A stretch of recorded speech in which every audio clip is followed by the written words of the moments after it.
نحمده ونصلي على رسوله الكريم اما بعد۔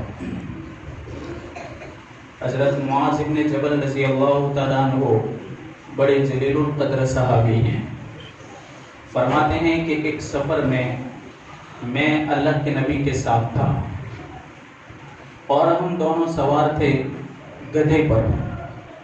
سواری تھی، ہمارے یہاں جو گدھے دکھتے وہ نہیں، عرب کے بڑے مضبوط گدھے ہوتے ہیں۔ حضرت معاذ فرماتے ہیں کہ اللہ کے نبی آگے تھے، میں پیچھے تھا۔ ہم دونوں کے درمیان میں زیادہ دوری نہیں تھی، الا مخلط الرحل، کجاوے کی جو لکڑی ہوتی ہیں جو جانور پر رکھا جاتا ہے، کجاوا لکڑی کا ہوتا ہے، وہ پیچھے ایک لکڑی ہوتی ہے ٹیک لگانے کے لیے۔ دو آدمی سوار ہو تو بیچ میں بھی ایک لکڑی ہوتی ہے، آگے والا اس پر تھوڑی ٹیک لگاتا ہے، پیچھے والا پچھلی لکڑی پر۔ معاذ فرماتے ہیں کہ ہمارے درمیان صرف کجاوے کی لکڑی کی دوری تھی، اس سے زیادہ دوری نہیں تھی۔ امانت داری دیکھو، حدیث کی امانت داری ہے، ثبوت دیکھو کتنی پکی بات ہے کہ ایک پل ایک حال کو بیان کر رہے ہیں کہ کتنی ڈسٹنس سے میں نے یہ بات اللہ کے نبی سے سنی ہے۔ آپ نے فرمایا کہ معاذ، تجھے معلوم ہے کہ اللہ کا حق بندوں پر کیا ہے اور بندوں کا حق اللہ پر کیا ہے؟ معاذ نے کہا اللہ و رسولہ عالم، اللہ اور اس کا رسول بہتر جانتا ہے کہ اللہ کا حق ہم پر کیا ہے، ہمارا حق اللہ پر کیا ہے۔ آپ نے فرمایا اللہ کا حق بندوں پر، اللہ کا حق ہم تمام پر یہ ہے کہ اللہ کے ساتھ کسی کو شریک نہ ٹھہرائیں اور صرف اسی کی عبادت کریں اور سب کچھ کرنے والی ذات اسی کو سمجھیں۔ یہ بندوں پر حق ہے اللہ کا۔ ہمارا حق اللہ پر کیا ہے؟ اللہ کے نبی نے فرمایا معاذ بن جبل کو کہ جو بھی بندہ اس کے ساتھ کسی کو شریک نہ کرے، اسی کی عبادت کرے اور اسی کو اپنا خالق مالک اور پالنہار سمجھے، اللہ ایسے بندوں کو جہنم میں نہ ڈالے۔ معاذ نے کہا یا رسول اللہ صلی اللہ علیہ وسلم، بہت آسان مسئلہ ہے، لوگوں کو بتلا دو۔ آپ نے فرمایا نہیں، ورنہ لوگ کسی پر بھروسہ کر لیں گے اور دوسری عبادتوں کو چھوڑ دیں گے کہ جب ہم اللہ کے ساتھ کسی کو شریک نہیں ٹھہراتے، اسی کی عبادت کرتے ہیں، اسی کو اپنا کرتا دھرتا سمجھتے ہیں، تو اللہ پر ہے حق کہ اللہ ہمیں جنت دے۔ وہب بن منبہ، ان سے پوچھا گیا کہ لا الہ الا اللہ جنت کی چابی نہیں ہے؟ کہا بالکل، جنت کے دروازے کی چابی ہے، لیکن آپ نے فرمایا کہ کوئی چابی ایسی نہیں ہوتی جس کے دندانے نہ ہو۔ دندانہ، آپ کوئی بھی چابی نکالو تو اس کے ساتھ اس کے دانتے لگے ہوں گے۔ اگر وہ دانتے نہ ہو اور ایک دم سپاٹ چابی ہو، آپ گھماتے جاؤ، 100 سال تک گھمائیں گے تو وہ چابی پھرتی ہی رہے گی، تالا نہیں کھلے گا۔ تو وہب بن منبہ نے فرمایا کہ بالکل لا الہ الا اللہ چابی، لیکن اس چابی کے ساتھ دندانے تو لگاؤ۔ سپاٹ چابی لے کر جاؤں گے، جنت کے دروازے پر کھڑے رہوں گے، گھماتے رہوں گے تو جنت کا دروازہ نہیں کھلے گا جب تک کہ اس چابی کے ساتھ تم دندانے نہ لگاؤ۔ کہاں دندانے کیا ہیں؟ کہاں دندانے 5 وقت کی نماز ایک دانت ہوا، رمضان کے روزے یہ بھی دانت ہیں، مالدار ہیں تو زکوٰۃ اور حج یہ بھی دانت ہیں، اچھے اخلاق یہ بھی دندانے ہیں۔ یہ سارے دندانے اگر تم چابی کے ساتھ فٹ کرو گے، پھر جا کر کے اللہ تبارک و تعالیٰ تمہیں وہ چابی عطا کرے گا جس سے تم جنت کا دروازہ کھولو گے۔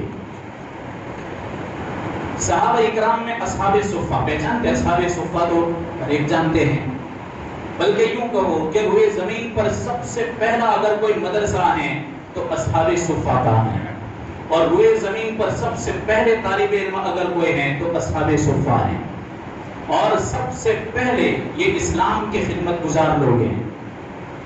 قرآن کی ایک آیت اتری افمن هذا الحديث تعجبون وتضحكون ولا تبكون وانتم سامدون، کہ کیا تم اس بات سے تعجب کرتے ہو؟ یعنی قیامت کے حق میں جب تمہیں کوئی بات بتائی جاتی ہے تو قیامت کے بارے میں تم کو تعجب ہوتا ہے کہ دنیا سب فنا ہو جائے گی، پھر دوبارہ اللہ تعالیٰ آباد کرے گا،